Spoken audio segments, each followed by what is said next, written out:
And what that means is there is no room for error for Arsenal, including in that game against West Ham, which you would say is the trickiest of their remaining fixtures? Yeah, I would say, yeah, because obviously West Ham are fighting to stay in the Premier League. Obviously, Palace got their final. But that's not an easy game. No, it's more about the fact that they have something to look forward to at the end of the season. Yeah, you know, we've tried to predict all season. We've been asking this question since, I think it's November.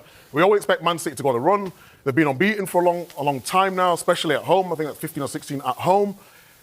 Tomorrow's just a massive, massive game because we always talk about momentum, don't we? And then Arsenal open up the door for Man City. Man City go to Everton, the draw. But then it was the way and the manner of Man City got back into it. They could think, actually, we're still in it now. The win today against Brentford, and now the pressure's back on Arsenal tomorrow. I mean, if Arsenal were to win tomorrow against West Ham, I would say it's done. I would say it's done.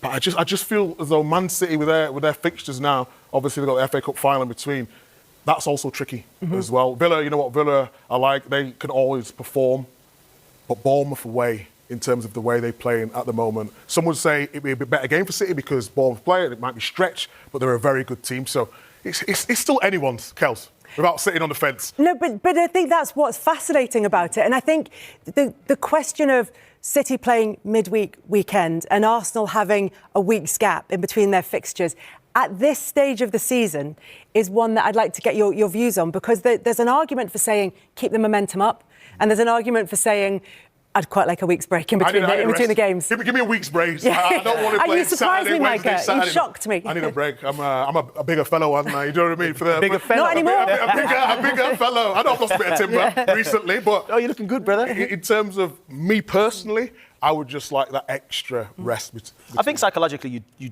would like the rest. There's a case for momentum.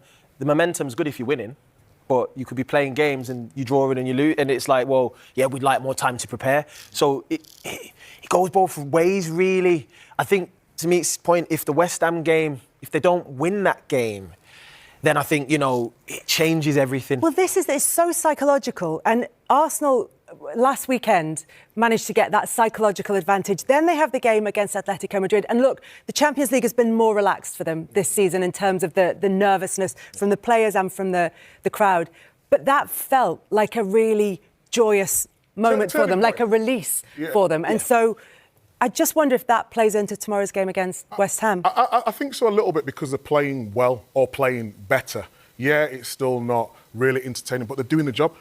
Look at Arsenal's fixtures now. They're in Champions League final and the top of the Premier League. A lot of people were saying there was bottle in it. Arsenal are not bottling. They need to get over the line, of course. But the 4 games away from making history, that's all they've got to think about. I know it's easy. I said before many times on this, I didn't really deal well with pressure. Maybe you was a little bit different to me and are always looking at results and, I felt that pressure before games.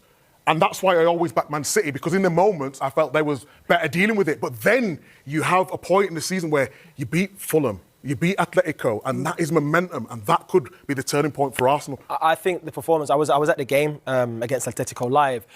The atmosphere was incredible, and I think the belief rose within the group. We also saw a different type of Arsenal in that they were playing for Gyökeres. It became the force of nature that we were anticipating he was going to be in the league, throwing defenders around, and nobody wanted it. So if you're looking at Arsenal now, going into open games, they've got different ways of playing. They can be chameleons. One game they could show up and it's a Gyökeres day. The next day it could be a Saka. We're going to focus down the right-hand side. The next game it could be something different again.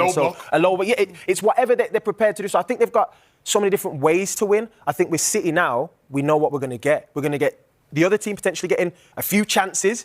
Can Donnarumma, save a few shots here and there because they're playing a little bit more expansive, a little bit more open. And I think with Arsenal, they're keeping it a little bit more rigid, a little bit more, we'll do whatever it takes. We don't need to win pretty. We're prepared to do the dirty work if we have to. And I think looking at Arsenal now, psychologically, they're in a fantastic moment. Can I just ask you one more question on these fixtures? Are we not at Bournemouth on Wednesday? Bournemouth, no, we're at Palace, aren't we? We're at Palace on Wednesday. Palace at West. We're at Bournemouth next week. We've got them next week. No, I'm looking at you Yeah, Palace are Yeah, we are. We're Palace doing Bournemouth and then again, and then Bournemouth. Yes, and then Bournemouth. We've got all our dates all the wrong way around, but we're at Palace here, so you can see it on. Yeah, you can see all these games unfold. 27 games, 26 games now left in the title race and in the rest of the Premier League season. You can see them all on Sky. Congratulations. Sport. If you just looked at the result today and the stats, it probably looked like quite a straightforward 3-0, but it felt like they really worked you today. It was a tough game. It is. The Premier League was Everton tough, it have been tough for Crystal Palace, will be tough Bournemouth. We know that, but we played a really good game. What did you say at half-time? Did you tell the players to trust in what you were doing, or did you change anything? No, just more players in the box. When Jeremy, in the moment that he has, when he's there, you have to bring players in the box. It's no simple. To score a goal, you have to be there. In the first half, we were not enough players there. Jeremy, what he did the other night in stoppage time at Everton and then today to break the deadlock, it's been a big week for him. All season. It has been outstanding. So, what a player has become. So happy for him. Those 2 goals, I mean, they were both very, very similar. To have the composure to do that, they could be season-defining moments.